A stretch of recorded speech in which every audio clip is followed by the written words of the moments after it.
Grant to them good judgment in bringing forth legislation and enacting bills that are beneficial to the residents of New Hampshire. Guide them in their actions, direct them along the right path, and watch over them always and protect them. We ask this in your holy name. Amen. Senator Byrne, would you lead us in the Pledge of Allegiance? Allegiance to the flag of the United States of America and to the republic for which it stands, one nation, under God, indivisible, with liberty and justice for all.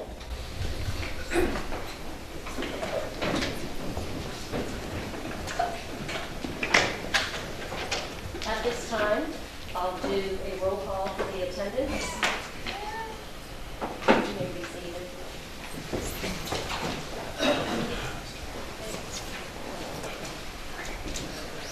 Beginning with District 1, Senator Woodburn.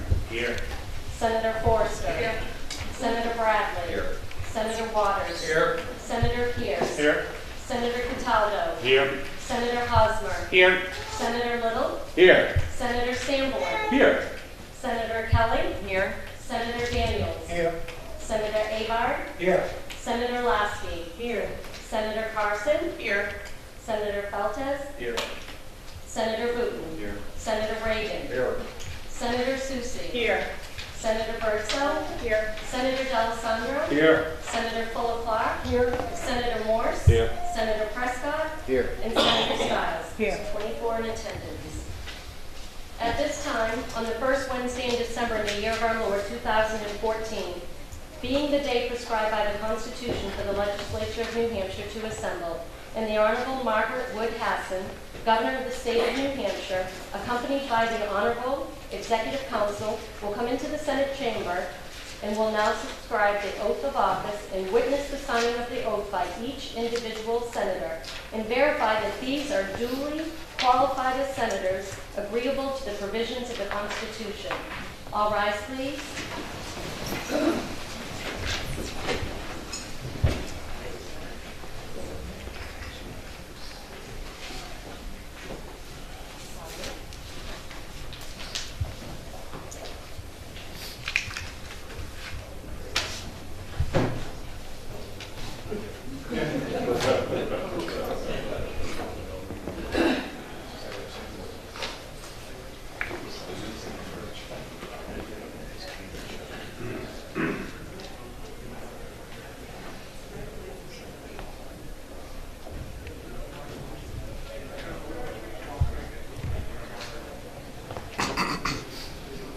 I recognize the Sergeant at Arms. Ladies and gentlemen, the Honorable Executive Council.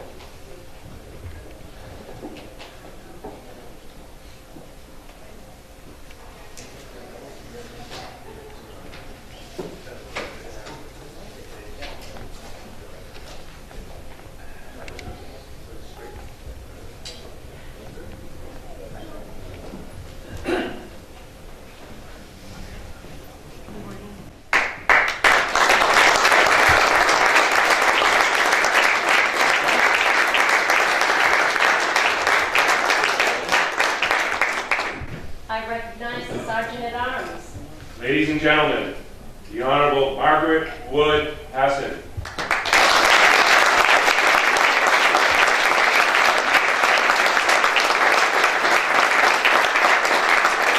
Will all except the senators please be seated? And I recognize the Honorable Governor Margaret Wood Hassan. Thank you. Well, good morning. First of all, congratulations to all of you, and I look forward to working with all of you. With that, would you now please raise your right hand, and where appropriate, you will state your name and town and repeat after me. I state your name. I, Of your city or town. Do solemnly swear do solemnly swear that I will bear faith and true allegiance that I will bear faith and true allegiance to the United States of America to the United States of America and the state of New Hampshire, and the state of New Hampshire, and will support the constitutions thereof. and will support the constitutions thereof. So help me God. So help me God.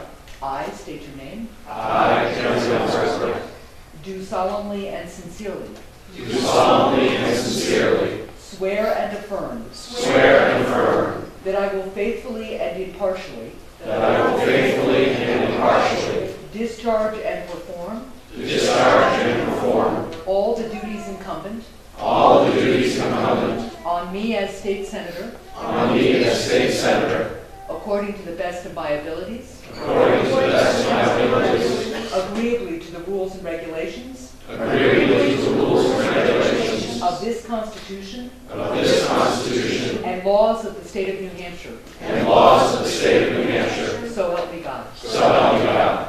Congratulations.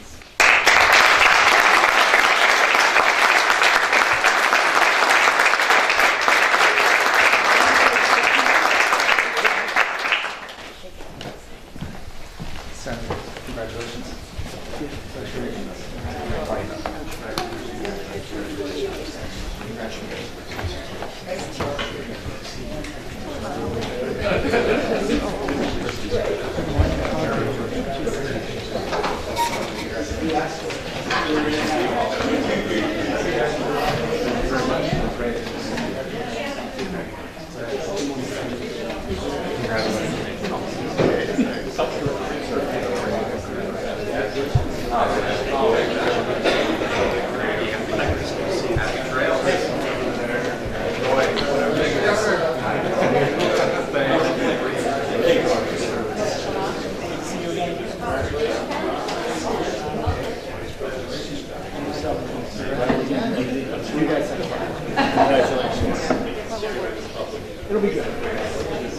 Congratulations.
At this time, nominations for President of the Senate are in order.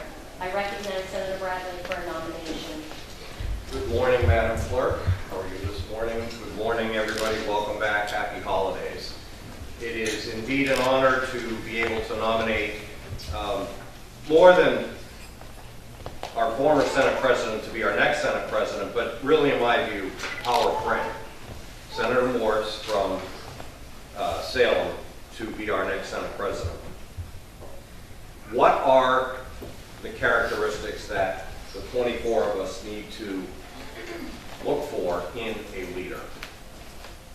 Fairness, impartiality, integrity, honesty, commitment to hard work, and in a chamber that is this small, the ability to, as often as possible, not make it about one person, the Senate President, not even make it about the 24 of us as the New Hampshire Senate, but make it about what we are all sent here to do.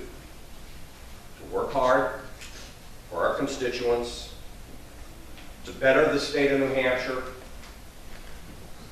to disagree or agree in the most agreeable fashion, and to ensure that to the greatest extent that we possibly can, the functioning of this body be done in the most open and transparent way, in a way that reflects the wishes of the 1.3 million citizens that we collectively represent.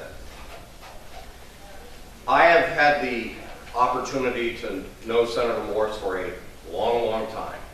That's, I guess, one of the benefits of serving in this building for a long, long time.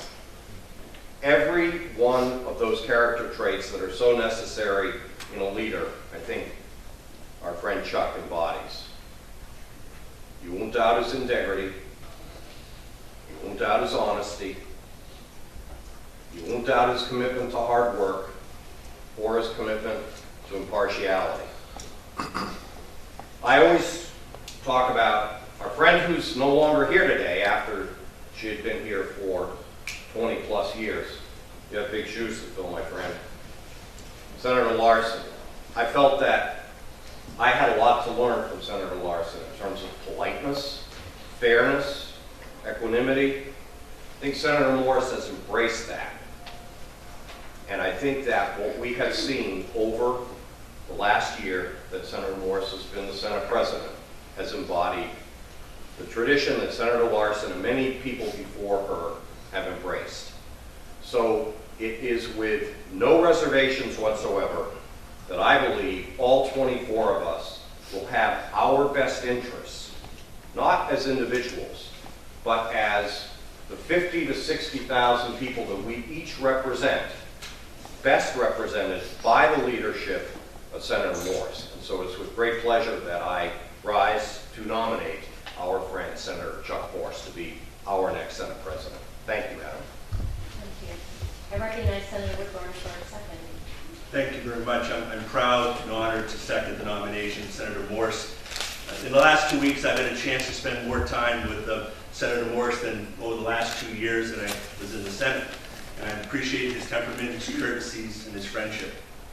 My past relations, although brief, have given me a sense of confidence about him and his leadership. And shortly after I was elected 2 years ago, I, being a freshman member, came to meet Senator Morse and asked him for a little money for a hospital in Coos County. And it was a little intimidating. He was then the famed chair of Senate Finance. And he didn't say a lot, didn't respond much, as he often does.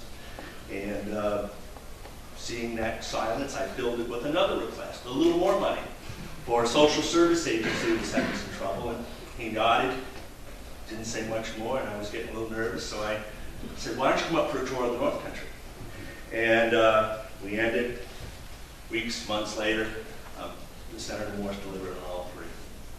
I figured I was 100% pretty good for a freshman Democrat. I probably got more yeses out of Senator Morse than his beloved wife and daughter. He sure says that's not the case. So after the election, I was reelected. Now I'm no longer a freshman. And I went to see, the day after the election, went to see Senator Morse. And I had a big hope. I wanted to move up from the basement of the LOB. I just wanted a window, an office with a window. You know, I come from the North Country. I leave when it's dark. I go home when it's dark. We need a little daylight. Improves my spirits. Shortens my speeches. And I couldn't believe it. Senator Morse, 3 days later, I was moving into the Minority Leader's office, the former office of the governor from 1861 to 1910. And it's got a window. It's got a window bigger than my office, my old office. It's great. So Senator Morse gets things done, and we appreciate that. I have learned that he does say no. I learned that the hard way. But I'm pleased that he's been fair and accommodating. And I appreciate he always listens. And I know that he values relationships and loves this institution, the Senate. And midway through our last session, we lost our president, our leader. And at that time, I'm sure everybody looked around and said, who? And all eyes glanced over here and looked to Senator Morse. He didn't seek this out, we sought him out because we recognized his leadership. We've always talked in the recent days about working together and finding ways that we can agree without, and if we disagree without being disagreeable. Senator Morse has always led this Senate as we've achieved some monumental results. A budget with 100% approval, a landmark bipartisan private health insurance deal, and so much more. And those achievements wouldn't happen without that leadership. And I hope that we can continue that. And it's with hope that I encourage all senators, Democrats and Republicans, to join us in re-electing our leader, Senator Chuck Morse. Hearing no further nominations, all in favor say aye. Aye. All opposed, no. The ayes have it. Senator Chuck Morse is elected President of the Senate. I would ask Senator Prescott and Senator Carson to escort Senator Chuck Morse, President of the Senate, to the rock, please.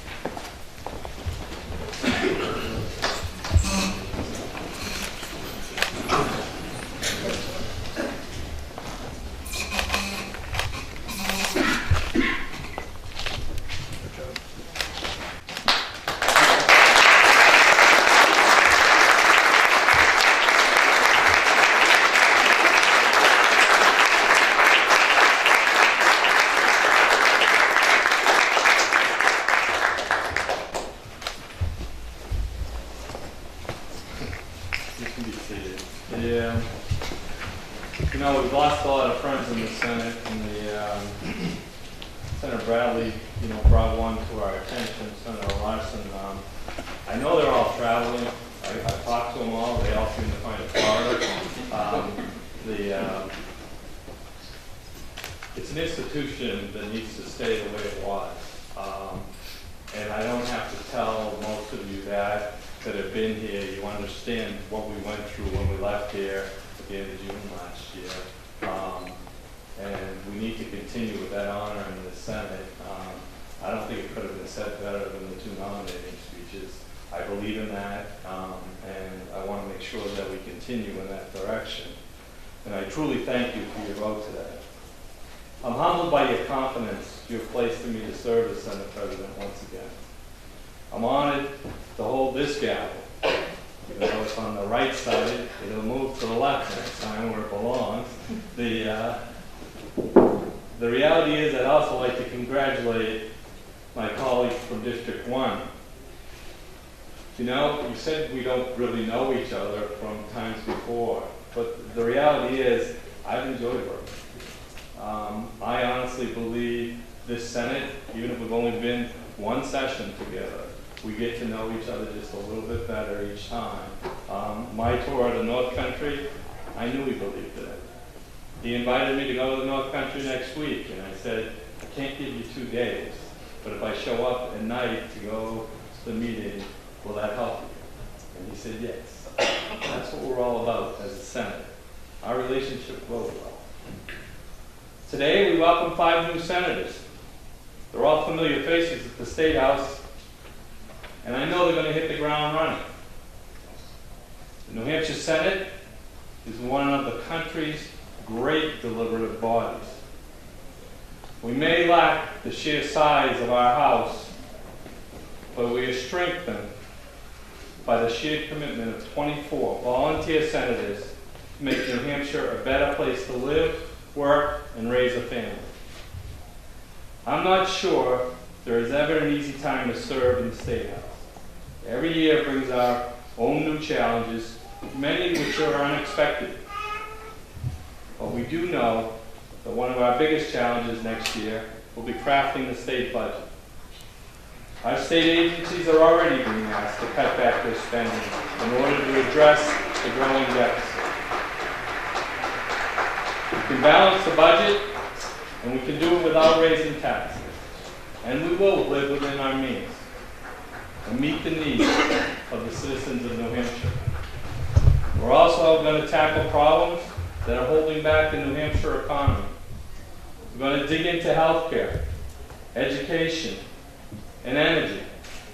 And we're going to put together bipartisan solutions to these complex challenges. Every year, I'm impressed with the talent and dedication that my colleagues put into their volunteer job. We will debate, and we'll sometimes disagree, and that's okay. It's my responsibility to make sure that no matter how we vote, every senator is heard. It's a responsibility that I accept with thanks and humility. In the coming days, we'll deal with bill filing and co-sponsorships and committee assignments, the nuts and bolts of preparing the session. Things are going to get very busy in January. So I want you all to enjoy this holiday season. And I truly thank you for the honor of nominating me as Senate President. Thank you.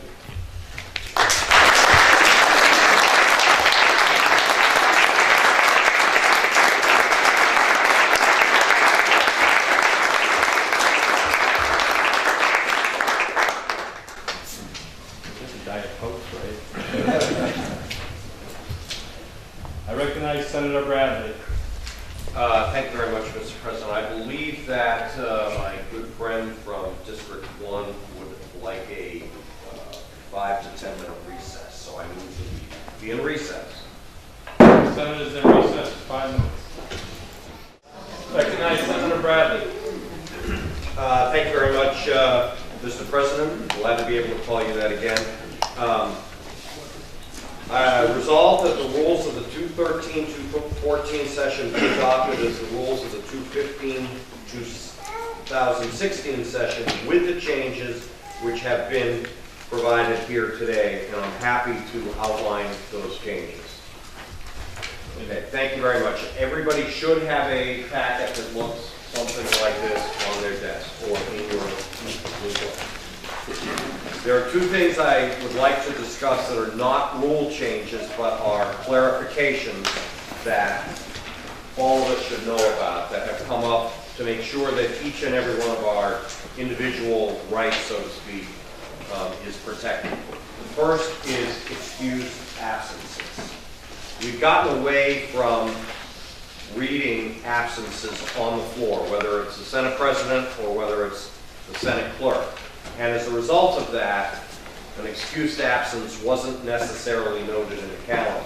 So it came to our attention, and I think a good friend from Manchester's attention, a good friend from Dalton's attention, that ought to be clarified. So the clarification is if you know you are going to miss a session or a potential roll call vote, you either need to call your respective caucus or the clerk's office.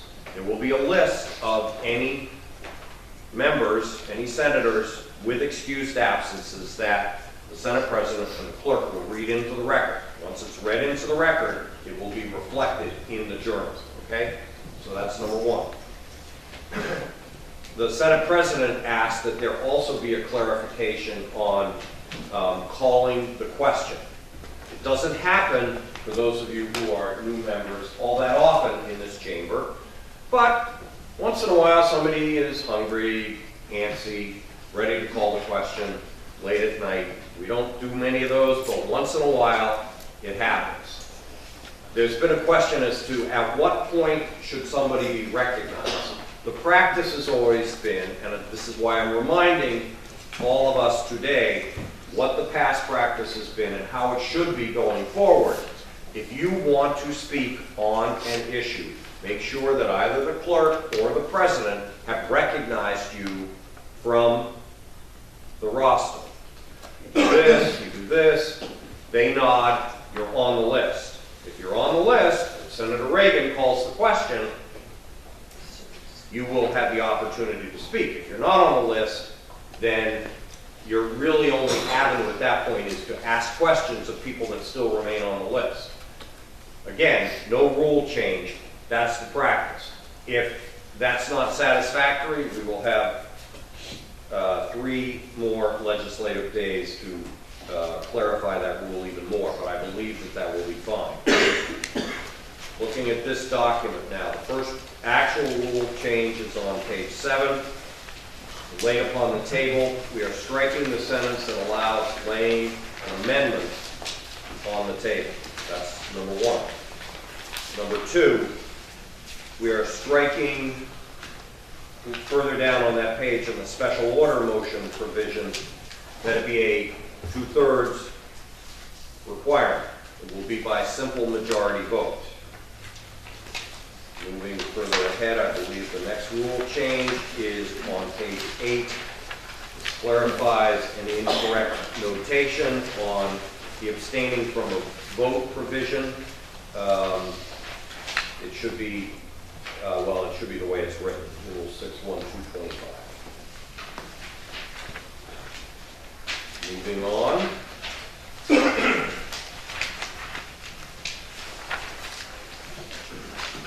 Page 12. Provision 4.6. The sentence in the middle, the second sentence, the number of members of the majority party, that sentence is being stricken. So this had been the rule in the past that the Senate president had to appoint at least a minority member as well as a majority member representation on any committee. And then the clarification is by striking that sentence, it leaves that authority with the Senate president to make those appointments. The next change, Rule 4.7, going back to where the Senate was in 2011 and 12 with a separate health committee. I think all of us that remember some of the debates that we had in here last year, health care, and some of the other ancillary issues that go with it, worthy of its own committee. Moving forward.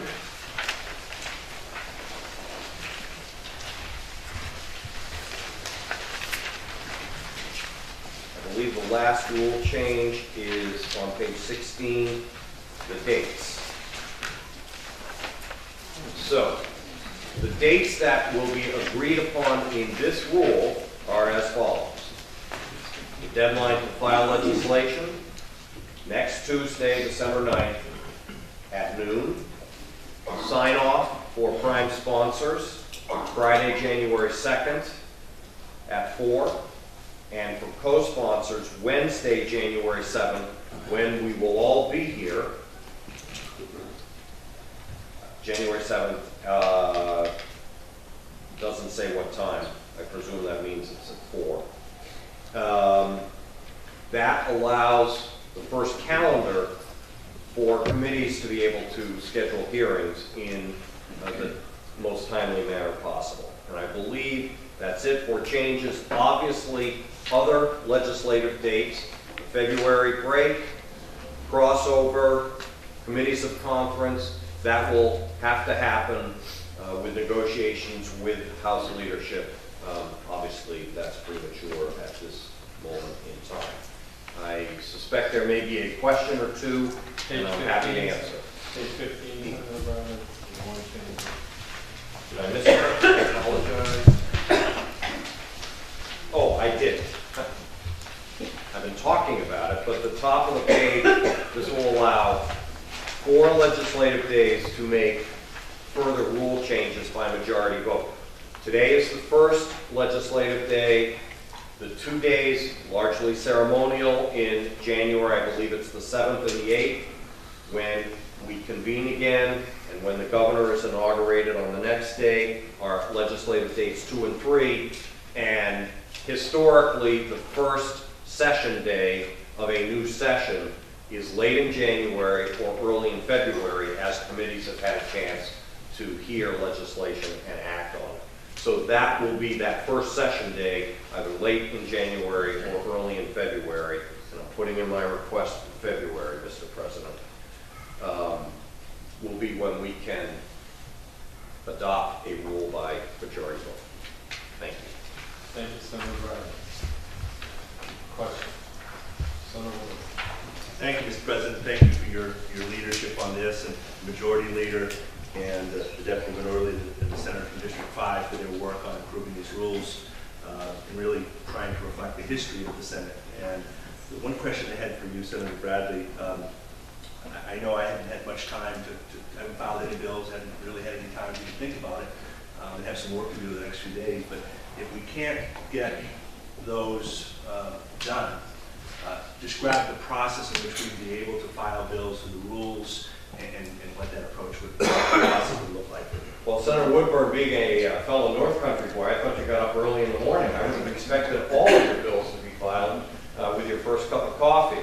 But I know that isn't always the case, certainly not the case for me. What has been the past practice of this body, both when Senator Larson was president and now Senator Bragdon and Senator Morse, is when there has been, and there always have been, late requests for introductions of bills based on, as I suspect our friend from Portsmouth wants to reflect the will of the City Council in Portsmouth, potentially a meeting to come up later. There will be late introductions of bills.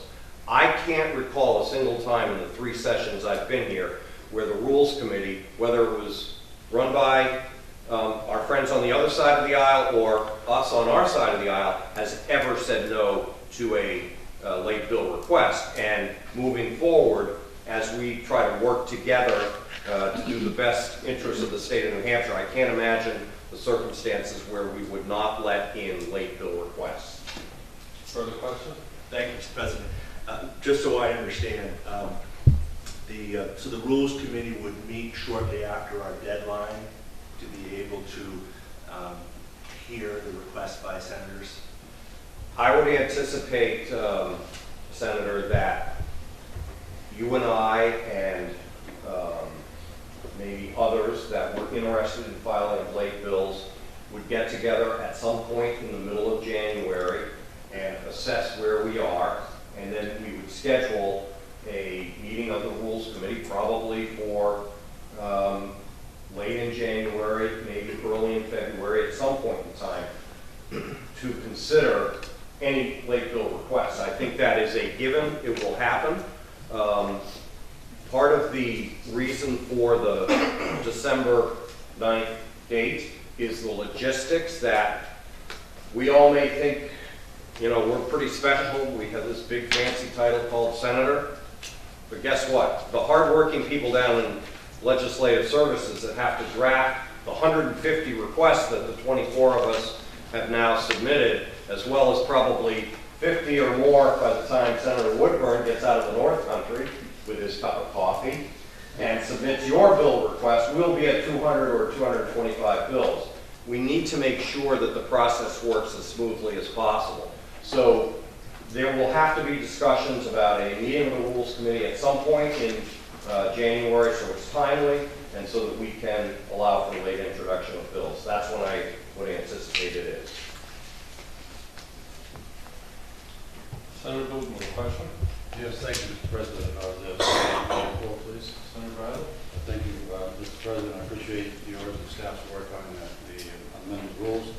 I have some particular reservations about the amendment on page 7. I think it should be the village body, if we want to vote, table amendment, that should be our decision too. And if it's a majority vote, then so be it. And we had it in the rules in the last session, no problems with it. So I would oppose the rule change on this particular item. I think it needs to stay in there and leave it to the will of this body to decide whether we want to table amendment or not table it. Thank you.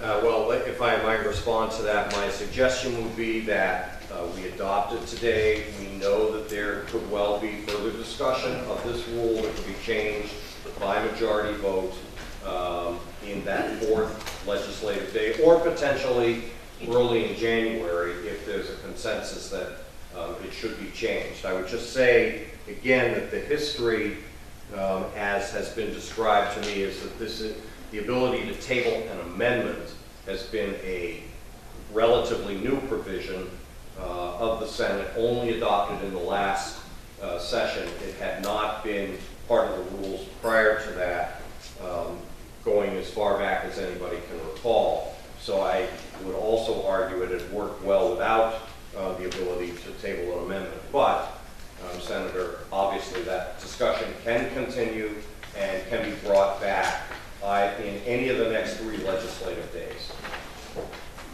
Senator D'Alessandro. Thank you, Mr. President. Mr. President, I rise in support of the rule change and support the position of the majority leader. I think it makes a great deal of sense. It's never been done before. I've been in the Senate a long time. I was in the House before that. Never have I heard of an amendment being tabled. It was a relatively new suggestion.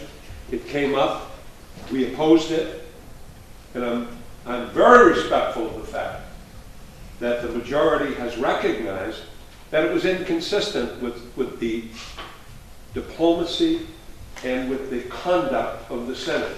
If indeed someone wants to bring it back, that's something that could be discussed. But I support the position. I think it's the right position, it was the right change, and it rectifies a situation that caused consternation among the senators when it was proposed.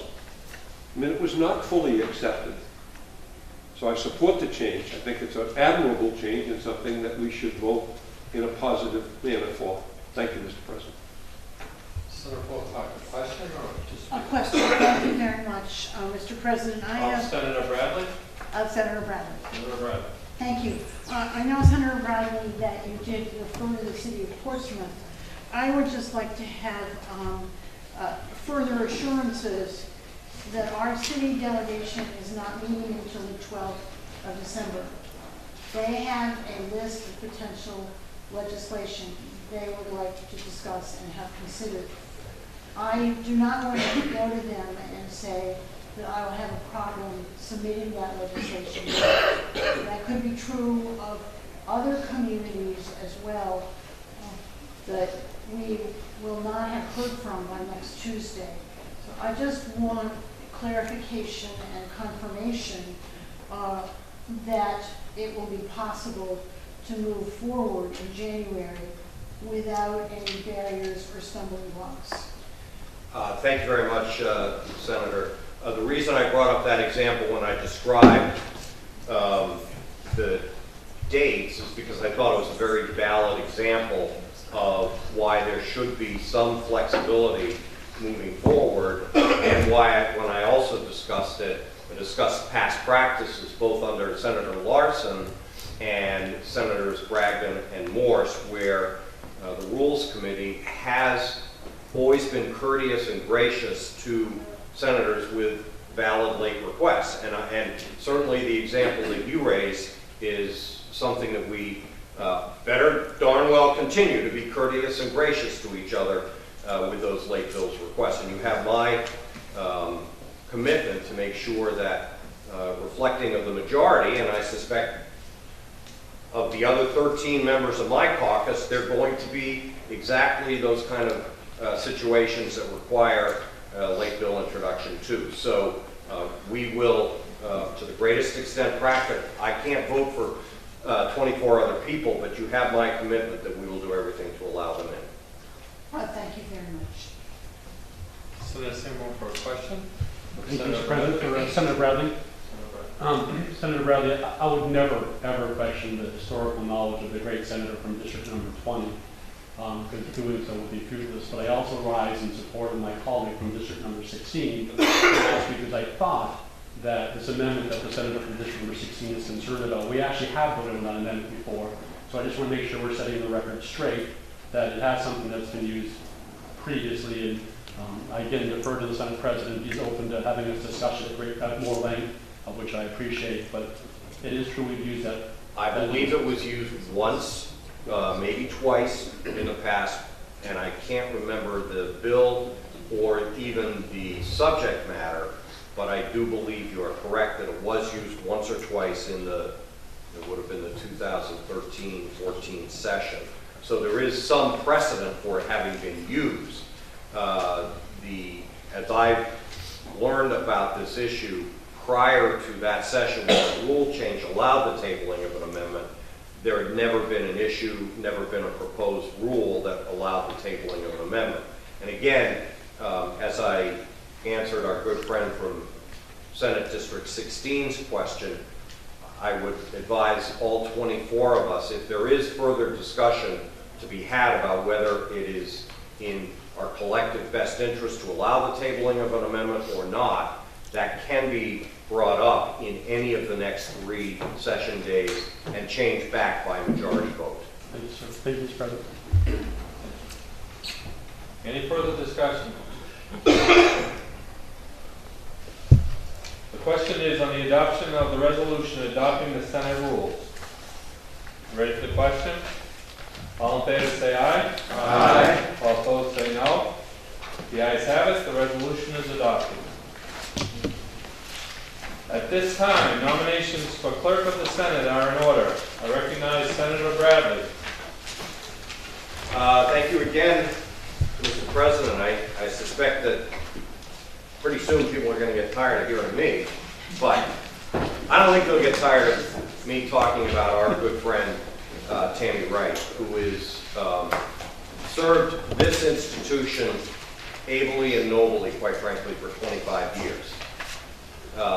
Tammy sent me a long email last night outlining all of her qualifications. You know what happened to that? I lost it. I went into this pocket this morning. I can't find it. I could have read it. It's a lot of boilerplate dates when she did this and dates when she did that. You know what? I don't want to talk about Tammy and dates. What I want to talk about is our clerk and our friend and somebody we all trust. And that's what is vital for this position of Senate clerk. As with the Senate president, it starts with integrity. It starts with hard work. It starts with trust that both sides of the aisle have to have, that the Senate clerk's office is going to be impartial. They are going to get their work done on time. They are going to meet all of the deadlines that have to be met.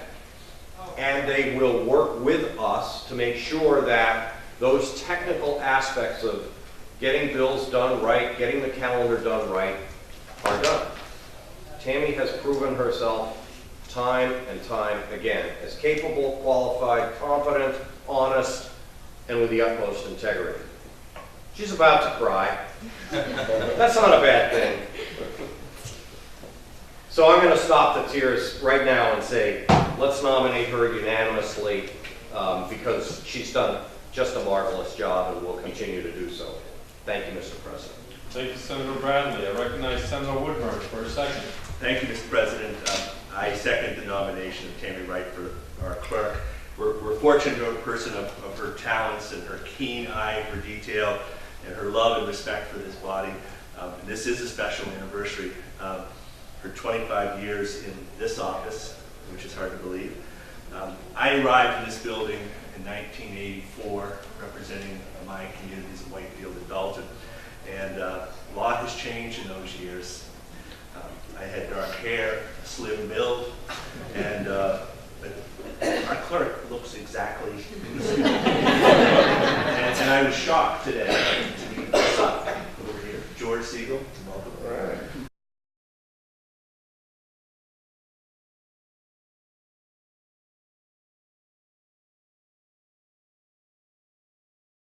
And you should be very proud of your work.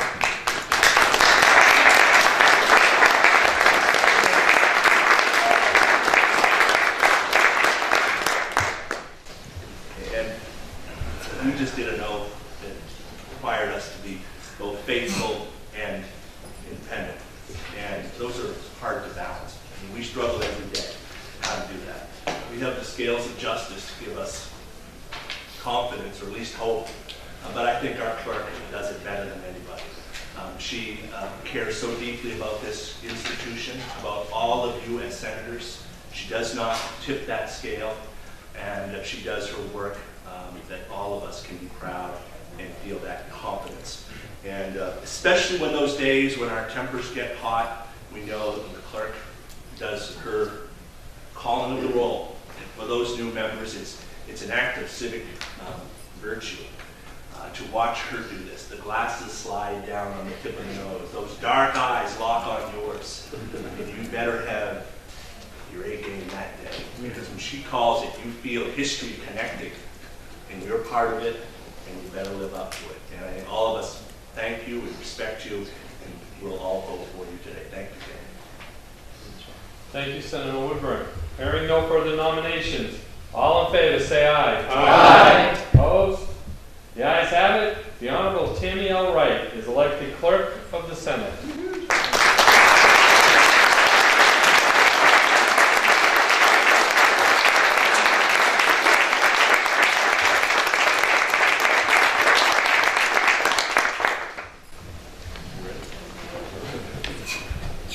Raise your right hand and where appropriate, state your name and repeat after me.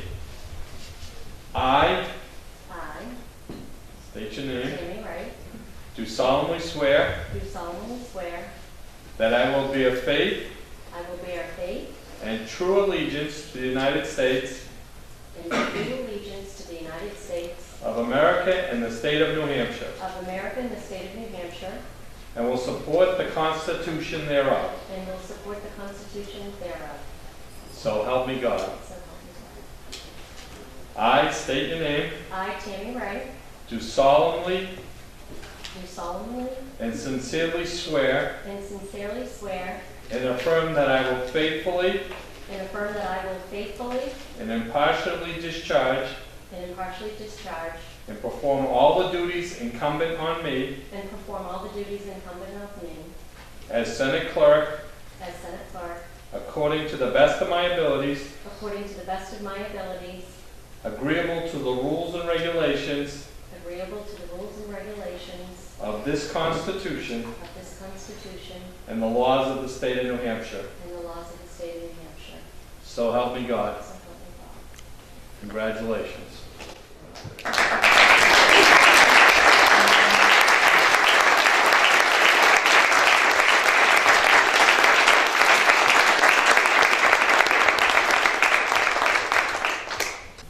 I recognize Senator Bradley. Thank you, Mr. President. Resolved that the Secretary of State be requested to furnish the Senate with the official return of votes from the various senatorial districts. The question is the adoption of the resolution. Ready for the question? All in favor say aye. Aye. All opposed say no. The ayes have it. The resolution is adopted.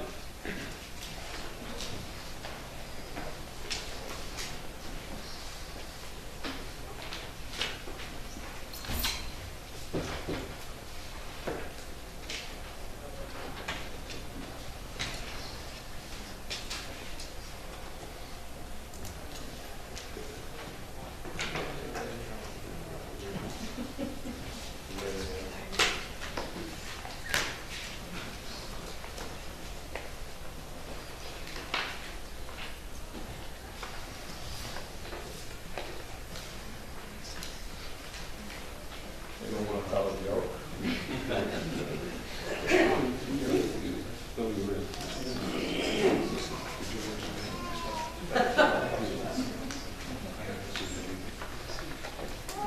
I recognize the Sergeant at Arms. Ladies and gentlemen, the Honorable William Gardner, Secretary of State. I recognize William Gardner.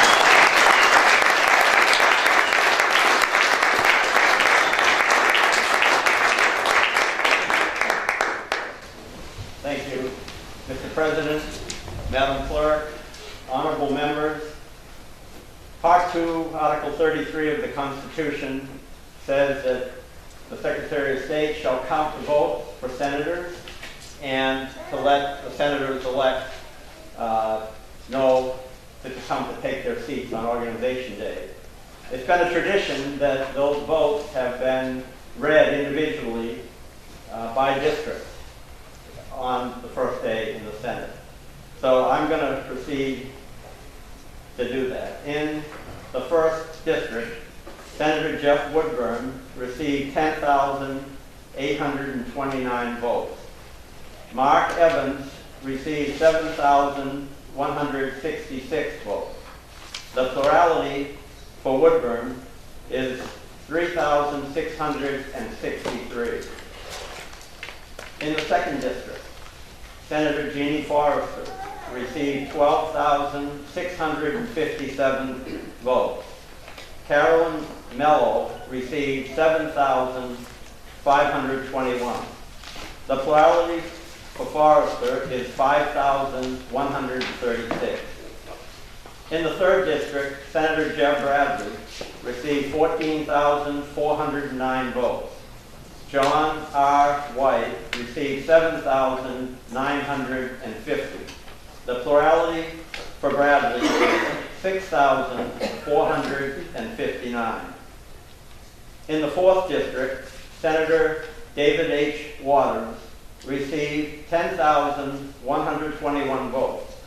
Eddie Edwards received 8,067 votes. The plurality for Waters is 2,054. In the 5th District, Senator David Pierce received the nomination of both parties and received a plurality of 18,474 votes.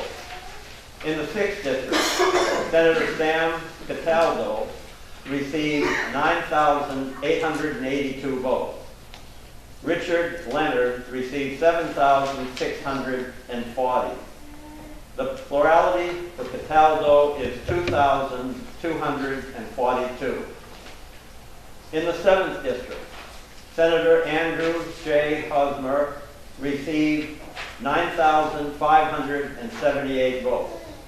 Kathleen Lauer Rago received 9,423 votes. The plurality for Hosmer is 155 votes. In the 8th District, Senator-elect Jerry Little received 12,033 votes. Linda L. Tanner received 9,649. The plurality for Little is 2,384. In the 9th District, Senator Andy Sanborn received 12,310 votes. Lee C. Nyquist received 10,804. The plurality for Sanborn is 1,506. In the 10th District, Senator Molly Kelly was unopposed on the ballot and received 14,034 votes, which was her plurality. In the 11th District, Senator-elect Gary L. Daniels received 12,754 votes. Roger Tilton received 8,575. The plurality for Daniels is 4,179. In the 12th District, Senator-elect Kevin A. Abad received 10,839 votes. Peggy Gilmore received 10,517. The plurality for Abad is 322. In the 13th District, Senator Betty R. Lasky received 8,729 votes. Doris Hohensee received 6,628. The plurality for Lasky is 2,101. In the 14th District, Senator Sharon M. Carson received 11,742 votes. Kate Messner received 6,689. The plurality for Carson is 5,053. In the 15th District, Senator-elect Dan Feltes received 13,352 votes. Lydia Doobie Harmon received 7,154. The plurality for Feltes is 6,198. In the 16th District, Senator David Booten received 11,666 votes. Maureen Rach Manning received 9,255. The plurality for Booten is 2,411. In the 17th District, Senator John Reagan received 11,669 votes.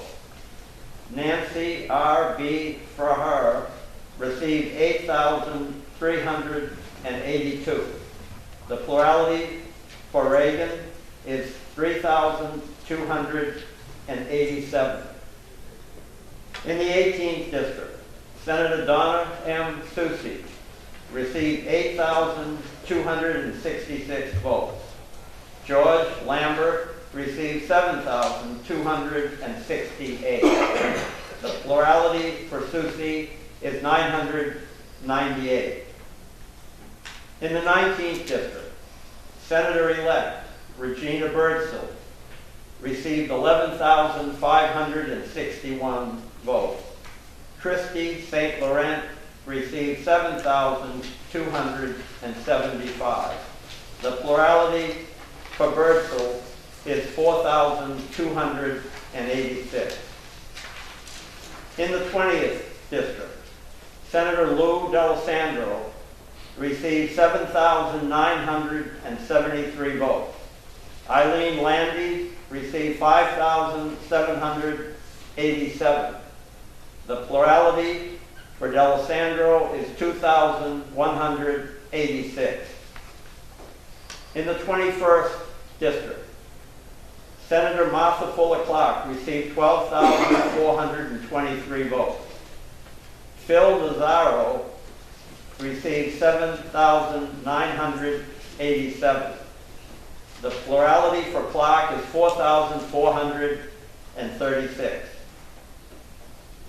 In the 22nd district, Senator Chuck Morse received 12,928. Richard J. O'Shaughnessy received 6,777. The plurality for Morse is 6,151. In the 23rd district, Senator Russell Prescott received 12,030 votes. Donna Schlackman received 8,915. The plurality for Prescott is 3,115. In the 24th district, Senator Nancy Stiles received 14,990 votes. Chris Munn received 9,816. The plurality for Stiles is 5,174.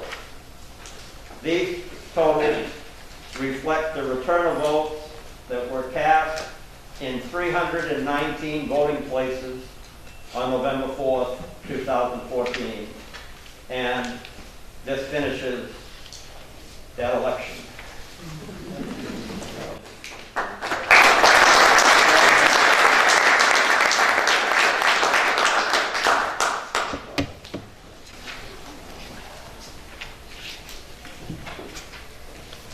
Recognize Senator Bradley.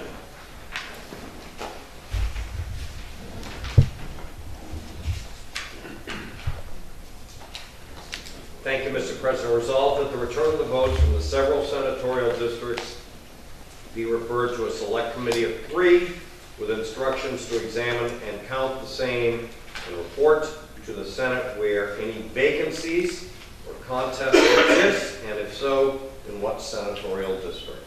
Thank you, Senator Bradley. The question is on the adoption of the resolution. You ready for the question? All in favor say aye. Aye. All opposed say no. The ayes have it. The resolution is adopted. The chair appoints Senator Bradley, Senator Stiles, and Senator Woodburn to serve as a select committee to examine the vote totals. We need a recess to examine the votes for all of 30 seconds. Mr. President, if all committees could do their work as expeditiously as the special committee just did. The select committee just met, to which was referred the various return of the votes for state senators from the several districts, having attended to their duties and having examined the returns made to the Secretary of State. The committee reports that it finds the state of the vote returned from the several districts to be correct. Recognize Senator Bradley. And thank you again, Mr. President. I move to adopt the report. Question is on the adoption of the report by the Select Committee. All in favor say aye. Aye. All opposed say no. The ayes have it. The Select Committee report is adopted. Recognize Senator Bradley. Thank you again, Mr. President. Resolved that the biennium salary of the members of the Senate be paid in one undivided sum. Wow. As early as practical, after adoption of this resolution, and be it further resolved that the mileage members of the Senate be paid every 2 weeks during the session. Thank you, Senator Bradley. The question is on the adoption of the resolution. All in favor say aye. Aye. All opposed say no. The ayes have it. The resolution is adopted. Introduction of guests. Let me start. I'd like you all to meet my wife, Susan.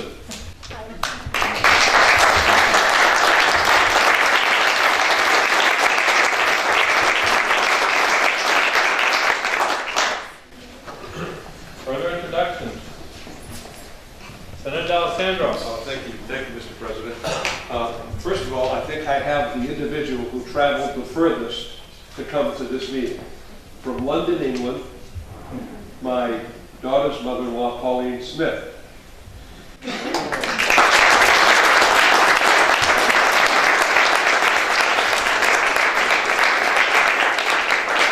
Seated in the gallery, I have my daughter, Christina D'Alessandro.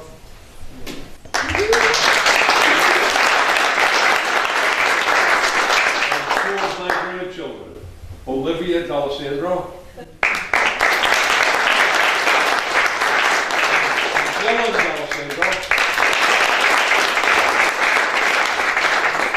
and seated behind me on the floor is my wife for the last 53 years, my colleague, my greatest supporter, and without question, the ablest member of the D'Alessandro family, my wife, Pat D'Alessandro.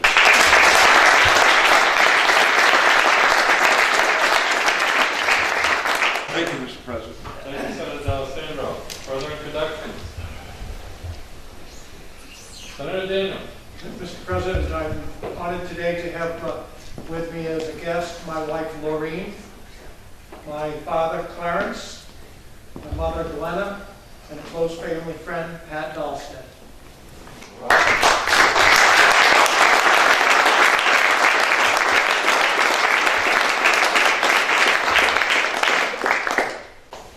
Further introductions. Senator Sanborn. Thank you, Mr. President. Although I affectionately always refer to them as the constituents of the senator from District Number 5, who takes full responsibility for all of their actions and questions, I'd like to introduce my mother and father, Richard and Selma Sanborn.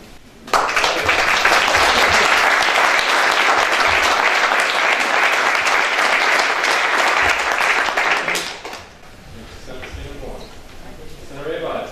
Thank you, Mr. President. I'd like to introduce my lovely bride, Tracy.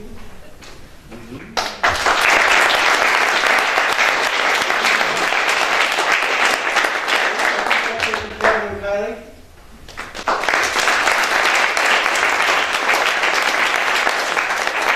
My gracious in-laws, Jack and Fran Martin.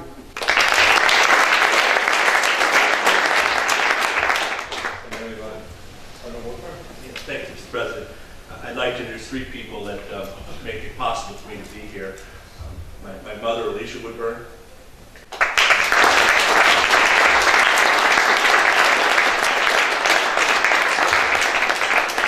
great wife, Kelly Manson.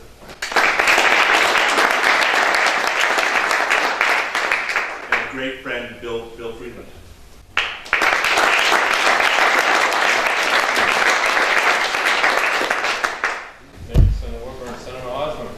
Thank you, Mr. President. I have today the privilege of introducing my wife, Donna, my son, Andrew, my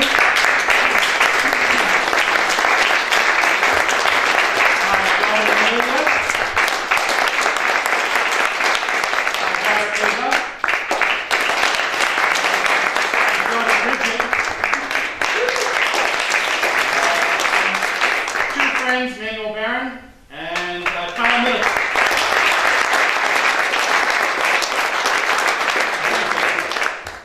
Thank you, Senator Hosmer. Senator Little.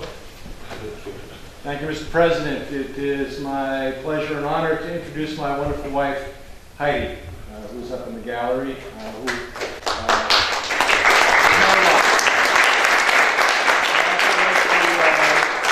apparently since left, but my daughter Lindsay and son-in-law Steve Baker were here. More importantly, I guess, my grandson Barrett was here, who many of you have met, at his first birthday on Monday, and I was very pleased to be able to bring him here today.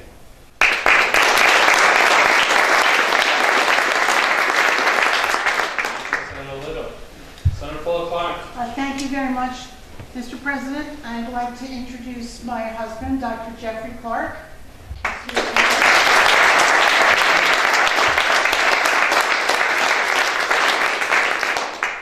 I thank him for all his support over many years. And I'd also like to introduce Greg Whitman, who is traveling here from Australia.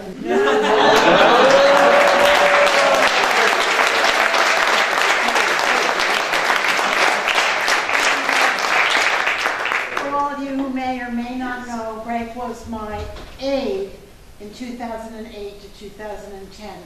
And it is a pleasure to welcome him back today and to let you know that he has just completed his 4 years of medical school in Australia.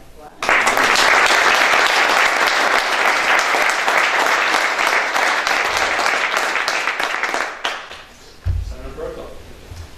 Thank you, Mr. President. I'd like to introduce my biggest supporter, my husband, Mark Skelly. And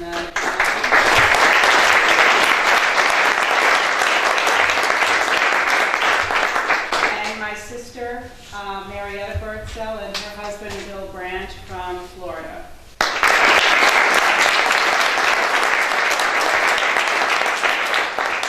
Thank you, Senator Berkel. Senator Forrester. Thank you, Mr. President. I would like to introduce my student intern from Profile High School, Alex Meyer. Thank you.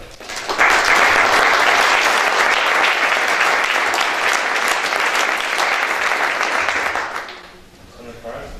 Thank you, Mr. President. I think we all realize that we can't do what we do here without the help and the support of our friends and our family members. I'm very fortunate today to have my husband Greg here and my daughter Deirdre. And unfortunately, my daughter Alicia was not able to be here today, so I just want to send a special thank you to her for all her help and her support. Thank you.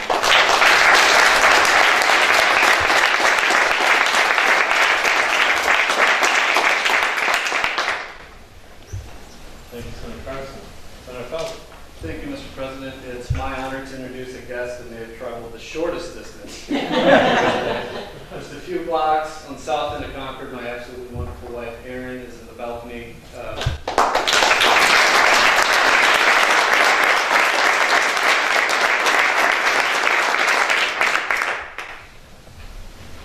Further introduction. Mr. President. Good morning, thank you. It's my pleasure to introduce David Herbert, by the way. He's a close friend. His wife could not make it today and because of the ice conditions. And my apologies for my wife not being here today, but she's now going through a process of seeing a doctor to have a condition corrected for her. But anyway, David Herbert is a great companion and friend.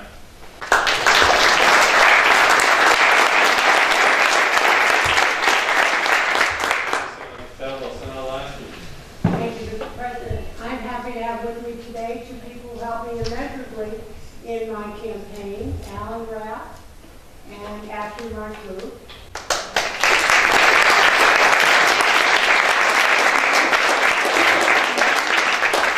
Even prouder to have with me today my husband, who has helped me in every way for the last 40-something years. He keeps track, I know. And at any rate, I'm glad, very happy to have him here with me today. I'll leave last.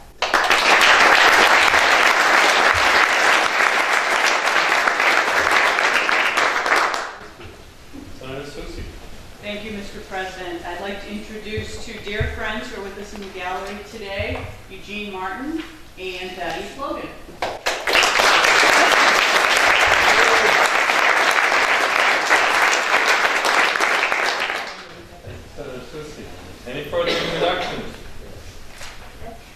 Seeing none, the Senate will be in recess, and I think Senator Woodburn will explain what we're going to do. Representatives has organized and is ready to meet with the Senate in joint convention for the purposes of electing the Secretary of State and State Treasurer. I recognize Senator Bradley.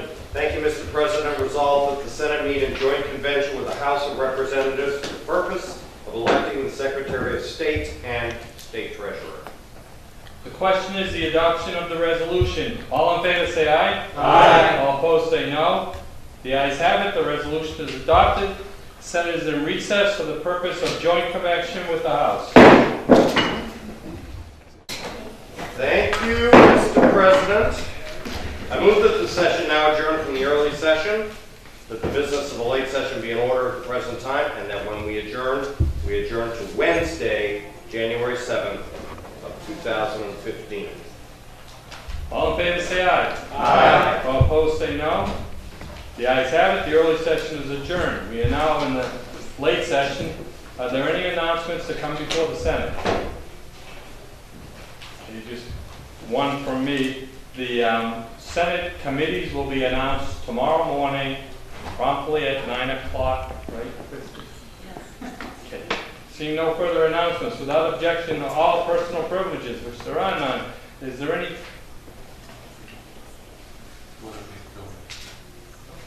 Was that a recess? I banged the gavel. Is there anything else I need to do? Did we elect you? I recognize Senator Bradley for a motion. Thank you, Mr. President. I move that the Senate, having completed its business, having organized and completed its business for the day, adjourn to Wednesday, January 7, 2015. All in favor say aye. Aye. All opposed say no. The ayes have it. The Senate is in adjournment to Wednesday, January 7, 2015. Thank you all for staying. Appreciate it.